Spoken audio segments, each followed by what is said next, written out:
रत्नागिरी नगर परिषदेच्या निवडणुकीनिमित्त मिरकरवाडा येथे शिवसेना भाजप युतीची सभा मोठ्या गर्दीत पार पडली। मिरकरवाड्यातील बहुसंख्य मतदार या सभेला उपस्थित होते।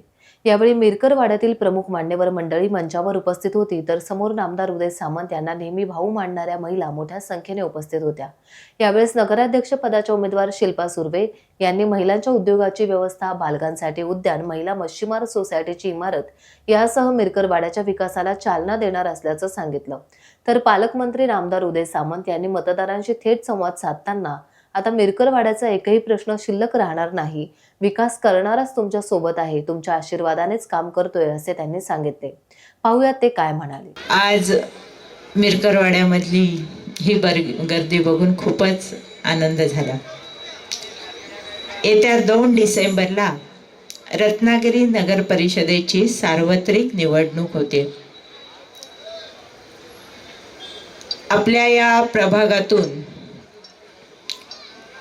आपली आफरीन होडेकर आणि सुहेल साखरकर हे 2 उमेदवार आहेत आपल्या शिवसेना पक्षाकडून, आणि नगराध्यक्ष पदासाठी मी शिल्पा प्रशांत सुर्वे।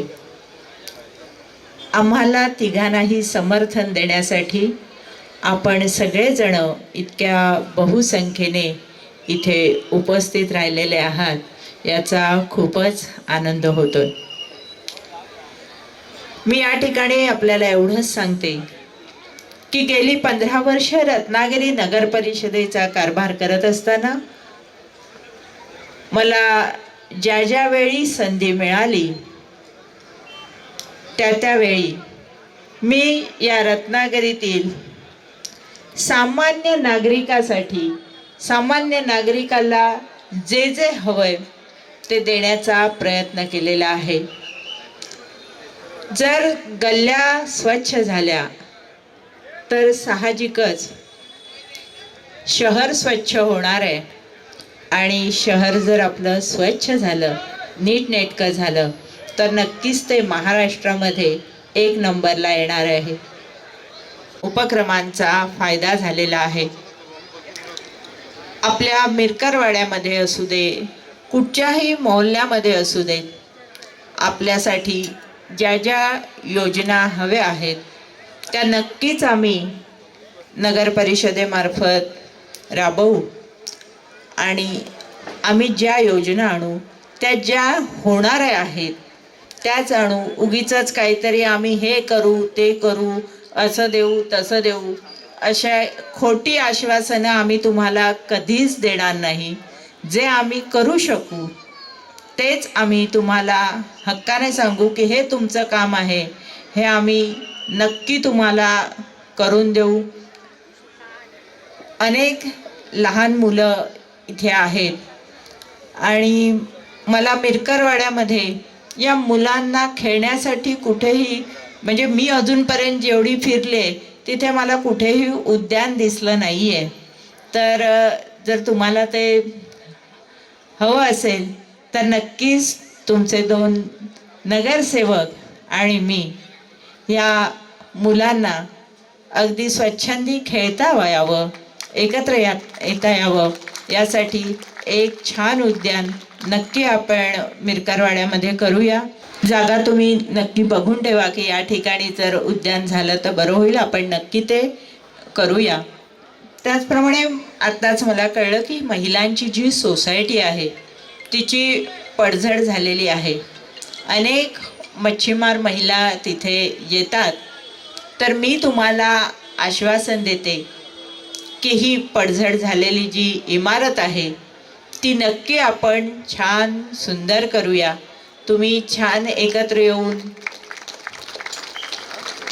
तुमच्या ज्या काही सभा असतील त्याच्यासाठी ज्या सुखसोयी तुम्हाला हव्या आहेत त्या नक्कीच आम्ही आमच्या माध्यमातून तुम्हाला करून देऊ।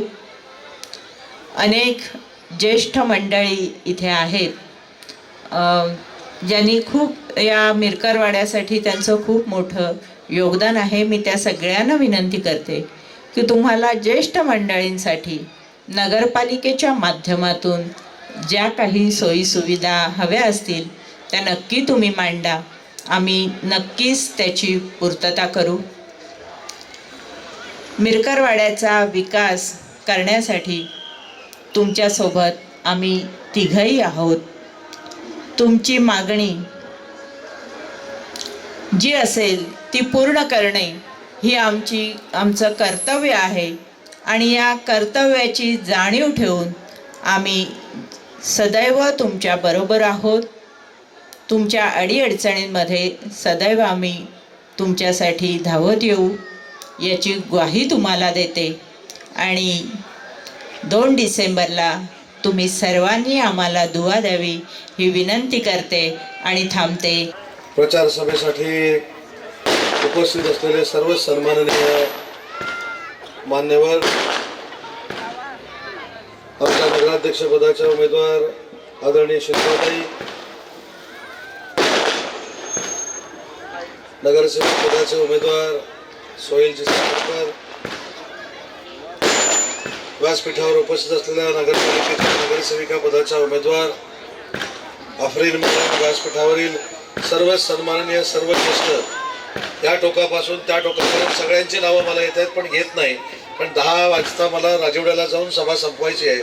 त्याच्यामुळे सगळ्यांची नावं घेत नाही. सर्व सन्माननीय मान्यवर, नावं घेतली नाही म्हणून राग माझ्यावर काढा, मतदानावर काढू नका.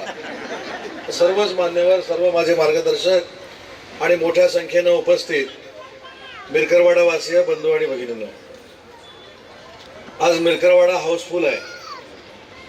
पुष्पा पिक्चर नंतर मला असं वाटतं की एवढी गर्दी ही मिरकरवाड्यात झाली असेल. अशीच गर्दी 2 तारखेला मतदानाच्या निमित्तानं असली पाहिजे. 2 तारखेला मिरकरवाड्यातली प्रत्येक महिला भगिनी बाहेर पडेल, माझा तरुण सहकारी बाहेर पडेल आणि बुजुर्ग बाहेर पडेल.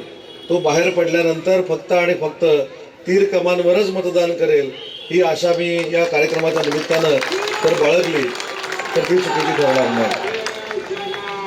आताच काही मागण्या इथं करण्यात आलेल्या आहेत.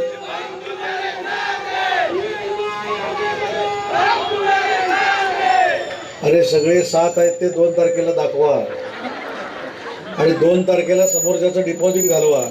परत कोण मिरकरवाड्यात येणार नाही उदय सामंत शिवाय अशी परिस्थिती निर्माण करा.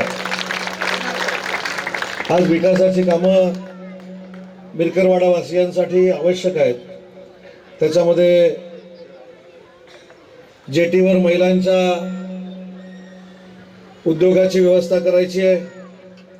त्याच्यानंतर नवीन कब्रस्तानची बांधणी करायची आहे. मीटिंग हॉल जेटीवर करायचा आहे. पाण्याचं टायमिंग वाढवायचं आहे. शाळेची जागा 2 वर्ष जी झालेली नाही ती नावावर करायची आहे. शिक्षण व रोजगाराची संधी पाहिजे. गावासाठी ॲम्ब्युलन्स पाहिजे का? ॲम्ब्युलन्स पाहिजे आणि अपंगांसाठी 2 व्हीलरची स्कीम पाहिजे. नाही कोणी म्हटलंय? सोहेलभाई किधर आहे? नाही कुठं म्हटलंय? सगळं करणार आहे आणि एका वर्षात करणार आहे. नगराध्यक्ष शिल्पाताई सुर्वे झाल्यानंतर आणि हे दोन्ही नगरसेवक झाल्यानंतर मिरकरवाड्यामध्ये 1 वर्षात एकही काम मी शिल्लक ठेवणार नाही, हा माझा शब्द आहे. मिरकरवाड्याच्या 2nd फेजसाठी पैसे मंजूर झालेले आहेत. महिला भगिनी हनीबाबा मी कुठे माझ्यावर रागावली होती, आता नाही रे, त्यावेळी म्हटलं. पण मी त्यांना शब्द दिला की तुमचं काम करेल ते फक्त तुमचा भाऊ उदय सामंतच करेल, दुसरं कोणी करणार नाही. 3 तारखेला आचारसंहिता झाल्यानंतर इम्रान देखील इथं आहे, सोहेल आहे, सर्व माझे ज्येष्ठ सहकारी इथं आहेत. तुम्ही मला वेळ द्या, त्या दिवशी मी जेटीवर येईन आणि ही जी काही विकास कामाची यादी आहे ही त्या दिवशी सगळीच्या सगळी मंजूर केली जाईल. हा मिरकरवाडा वासियांना दिलेला माझा शब्द आहे. पण हे सगळं केल्यानंतर 2 तारखेला जे मतदान आहे हे 4 तारखेला येईल, 5 तारखेला येईल, पण 3 तारखेला कळणार आहे की मिरकरवाड्यानं काय केलं. बरोबर आहे ना? हल्ली मशीनवर सगळं दिसतं. पूर्वीच्या जमान्यामध्ये ज्यावेळी बाबा मियाँ होते, पुरुद्दीनजी तुम्ही असाल, आमचे शेठ लोक सगळे असतील, तुम्ही ज्यावेळी राजकारणाला सुरुवात केली काही बॅलेट पेपर होता, तुम्हाला माहीत असेल. त्या बॅलेट पेपरवर शिक्का मारायचं आणि ते शिक्का मारल्यानंतर तो जो कागद आहे तो त्या डब्यामध्ये टाकायचा, मतपेटीमध्ये टाकायचा आणि निवांत घरी जायचं. निवांत घरी गेल्यानंतर मतमोजणी झाली की सगळेजण म्हणायचे की आम्ही मतदान केलंय, कारण त्या कागदावर काहीच कळायचं नाही. आता सगळंच कळतं. मिरकरवाड्याच्या कुठच्या मतदान केंद्रावर किती मतदान झालंय हे 3 तारखेला 12 वाजता मला कळणार आहे. आणि माझा तुमच्या सगळ्यांवर विश्वास आहे की 2 तारखेला जे मतदान होईल ते 100% मतदान फक्त आणि फक्त धनुष्यावर होईल, हा विश्वास आज या ठिकाणी मी व्यक्त करतो. कारण आज झालेली तुमची रॅली पण मी बघितली. रॅली बघितली ना व्हिडिओ? ती रॅली आजपर्यंतच्या इतिहासामध्ये अशी कोणाचीच झालेली नव्हती. ही शिवसेनेच्या उमेदवारांची झाली. आणि आज जेवढी गर्दी झाली ती माझ्या 25 वर्षाच्या राजकीय कारकिर्दीमध्ये कधीही मिरकरवाड्यामध्ये झाली नव्हती. त्याबद्दल देखील तुम्हाला मी धन्यवाद देतो. आता कितीही सभा झाल्या तरी कोणी हजर राहायचं नाही, ही पण शपथ घेऊन टाका. बरोबर आहे की नाही? आता विकास करणाराच तुमच्या बरोबर आहे. शासन आपलं आहे. नगर विकास खातं एकनाथ शिंदे साहेबांकडे आहे. मुख्यमंत्री देवेंद्रजी आहेत. युतीनं आपण लढतोय. त्याच्यामुळं कुठेही मिरकरवाड्याला काही कमी पडू देणार नाही. आणि तुम्ही मागणी केलेली काय चुकीची आहे? अपंगांच्या योजना तुम्हाला पाहिजे, महिला भगिनींसाठी जागा तुम्हाला पाहिजे. मी महिला भगिनींना एक शब्द देतो, अशी जागा तुम्हाला मी बनवून देईन की महाराष्ट्राच्या कुठच्याही जेटीवर नसेल अशी जागा मी तुम्हाला बनवून देईन. आणि ती जर बनवून मी दिली नाही तर पुढच्या माझ्या विधानसभेच्या निवडणुकीला मी मिरकरवाड्यामध्ये तुम्हाला मत मागा म्हणून यायला देखील येणार नाही. म्हणजे मत मागायला येणार नाही मिरकरवाड्यामध्ये जर मी कामं केली नाही तर. हा शब्द माझा आहे. त्याच्यामुळे आता दुसरीकडे कुठेही जायची आवश्यकता नाही. फक्त शिवसेना आणि शिवसेना, तीर कमान म्हणजे तीर कमान. माननीय शिंदे साहेबांचा देखील निरोप आहे. आज मी अक्कलकोटला होतो, तुम्हाला माहीत नसेल तर सांगतो. आज मी अक्कलकोटला होतो. अक्कलकोटला स्वामी समर्थांच्या मंदिरात जाऊन आल्यानंतर मी कोणाचा प्रचार केला तुम्हाला कोणाला माहीत आहे का? अक्कलकोटला माननीय एकनाथ शिंदे साहेबांनी नगराध्यक्षाचा उमेदवार रईस शेख टीनवाला हा मुस्लिम धर्मीय दिलेला आहे. त्याचे वडील 3 वेळा अक्कलकोटचे नगराध्यक्ष होते. त्याच्यामुळे शिवसेना ही जातपात धर्म मानत नाही. वंदनीय बाळासाहेबांचा संदेश आहे की जो माणूस राष्ट्रावर प्रेम करतो, जो माणूस आमच्या भारत देशावर प्रेम करतो, ज्याच्या मनामध्ये राष्ट्रभक्ती आहे तो आमचा भारतीय आहे असं समजणारे आम्ही सगळे लोक आहोत. आणि म्हणून कधी मिरकरवाड्याच्या विकासाकडे आम्ही दुर्लक्ष केलं नाही. पण मला अजून एक विनंती करायची आहे तुम्हाला सगळ्यांना. पुढचे 2 दिवस बाबा मियाँ साहेब अतिशय महत्त्वाचे आहेत. अतिशय म्हणजे अतिशय महत्त्वाचे आहेत. कोणी येईल, काही सांगेल, कोणीही गैरसमज पसरवण्याचा प्रयत्न करेल, धर्मामध्ये वाद लावण्याचा प्रयत्न करेल, जाती जातीमध्ये भिंती उभा करण्याचा प्रयत्न करेल. पण आपण सगळ्यांनी एक दिलानं सांगितलं पाहिजे की आमच्याकडे आमचा पोरगा उदय सामंत येऊन गेला होता, आता आम्ही कोणाचंच ऐकणार नाही. आम्ही सगळेच्या सगळे आता उदय सामंतच्या धनुष्यबाणावरच मतदान करणार. ही सांगण्याची ताकद तुमच्यामध्ये निर्माण झाली पाहिजे. मध्ये कदाचित तुमचा गैरसमज झाला असेल. अनधिकृत बांधकामं पाडल्यानंतर जे काही राजकारण झालं ते देखील कुठच्याही विकासाला पोषक नाही. पण ते देखील सगळ्या होडेकरांना आणि सगळ्या मच्छीमारांना, त्याच्यामध्ये हिंदू धर्माची लोक आहेत, त्याच्यामध्ये मुस्लिम समाजाची लोक आहेत, त्या सगळ्या मच्छीमारांना सांगतो की जसं मी आता महिला भगिनींना सांगितलं की 5 वर्षानंतर तुम्ही सांगाल की महाराष्ट्रातलं सगळ्यात चांगलं बंदर हे मिरकरवाडा महिलांसाठी तयार मी करून दिलं, तसंच सगळ्या होडीवाल्यांना सांगतो की 5 वर्षामध्ये हे मिरकरवाडा बंदर असं तयार करू की तुम्हाला मलपीचं उदाहरण द्यायची गरज नाही. तुम्ही मलपीला गेल्यावर सांगाल की मलपीवाल्यानं आमचं मिरकरवाड्याचं बंदर बघा, मलपीपेक्षा 4 पटीनं चांगलं आहे. इतकं चांगलं बंदर बनवण्यासाठी आपण एकनाथ शिंदे साहेबांना विनंती करू. आणि ते विनंती केल्यानंतर मुख्यमंत्री आणि उपमुख्यमंत्री दोघेही आपल्याला भरघोस निधी देतील, हा देखील शब्द या सभेच्या निमित्तानं देतो. लोकांनी किती प्रेम करावं हे या सभेतनं दिसतं. काही लोक येतात, पत्रकं वाटतात, घाईघाईत निघून जातात. पण माझी आपल्याला एक कळकळीची विनंती आहे की या 25 वर्षाच्या राजकारणामध्ये आज जे तुमच्या घराघरामध्ये पाया पडत फिरतायत, तुम्हाला विनंती करत फिरतायत, ते 25 वर्षामध्ये तुमच्या सुखदुःखामध्ये कधी सामील झाले होते हे आत्मचिंतन प्रत्येकानं आपण केलं पाहिजे. आज ज्या मिरकरवाड्यामध्ये सोयी सुविधा झाल्या, हा कॉन्क्रिटीकरणचा रस्ता झाला, मिरकरवाड्याची जेटी आता होणार आहे, पठाणवाडीतली कामं मी करणार आहे, खडप मोहल्ल्यातली मी कामं करणार आहे, या तिन्ही मोहल्ल्याला अजून जास्तचा निधी मी देणार आहे. हा फक्त तुमच्या आशीर्वादानं मी आज विधानसभेमध्ये आणि मंत्रालयामध्ये काम करतोय यासाठीच देणार आहे. आणि म्हणून हेच आशीर्वाद शिल्पा सुर्वेंना मिळाले पाहिजेत, आफरीन मॅडमना मिळाली पाहिजेत आणि आमच्या सोहेल साखरकरला मिळाले पाहिजेत. सोहेलची गाडी तर एवढी फास्ट असते, म्हणजे आता आचारसंहिता आहे तरी मला कानात सांगत होता की हे मंजूर करा. म्हणजे मी मंजूर करा म्हणून इथं सांगितलं की कारवाई माझ्यावर, पण त्याची इच्छाशक्ती महत्वाची आहे. आज प्रत्येक काम त्याला आपल्या भागामध्ये व्हावं असं वाटतं, त्याला प्रत्येक काम करण्याची इच्छा आहे. आणि या दोघांना मिळून जे जे काही काम लागेल विकासाचं ते माझ्याकडनं पालकमंत्री म्हणून दिलं जाईल. हा देखील आपल्या सगळ्यांना वचनबद्ध शब्द मी या ठिकाणी देतो.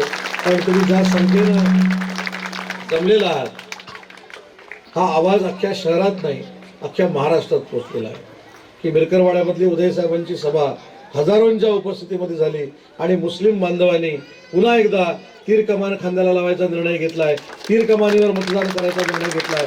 हा संदेश हा नुसता मिरकरवाड्याचा नाही, नुसता जिल्ह्याचा नाही, अख्ख्या महाराष्ट्रामध्ये गेलेला आहे. आणि असं भाग्य क्वचित लोकप्रतिनिधींच्या नशिबामध्ये येतं. तुम्ही 25 वर्ष माझ्यावर केलेलं प्रेम, मला दिलेले आशीर्वाद हे कधीही फुकट जाणार नाहीत. हा शब्द त्या सभेच्या निमित्तानं देतो. आणि शिल्पा सुर्वे मॅडम ज्यावेळी नगराध्यक्ष होतील त्यावेळी तुम्ही सांगाल ते विकासाचं काम युतीच्या सरकारच्या माध्यमातून, युतीच्या नगरपालिकेच्या माध्यमातून त्या परिसरामध्ये केलं जाईल. हा पुन्हा एकदा आपल्याला आश्वासन आणि शब्द देतो. टाइम्स डिजिटलला लाईक करा, शेअर करा, सबस्क्राईब करा आणि बेल आयकॉन दाबायला विसरू नका. Times digital.